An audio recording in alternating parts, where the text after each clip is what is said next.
জানো একবার আমার সাথে কি হয়েছিল? আমার বান্ধবী প্রিয়ার জন্মদিন ছিল। তো ওর জন্মদিনের অনুষ্ঠান ওর মামার বাড়িতে পালন হচ্ছিল। আর ওর মামার বাড়ি ছিল আমাদের বাড়ি থেকে বেশ অনেকটা দূরে। তো মা আমাকে যেতেই দেবে না। এদিকে ওর জন্মদিনের অনুষ্ঠানে যাওয়ার জন্য আমার মনটা ভীষণই খারাপ হচ্ছিল। তো আমি একটা বুদ্ধি আঁটলাম। আমি মাকে বললাম, মা আমি শ্রাবণীদের বাড়িতে অঙ্ক প্র্যাকটিস করতে যাচ্ছি, জানি এটাতে মা না বলবে না। তো বেরিয়ে গেছি।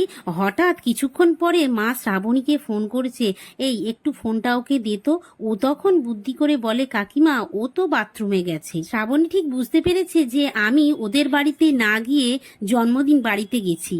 আবারও কিছুক্ষণ পর মায়ের ফোন। ও তখন বুদ্ধি করে বলে, মা এই তো আমি এখানে, কিছুক্ষণ পরেই বাড়ি চলে যাব। বাই দ্য ওয়ে, তোমাদেরও কি এমন দুষ্টু মিষ্টি স্মৃতি রয়েছে? অবশ্যই কমেন্টে জানিও। আর আজকে প্রশ্ন হলো, বলো তো আমি কটা বান্ধবীর নাম আমি বলেছি?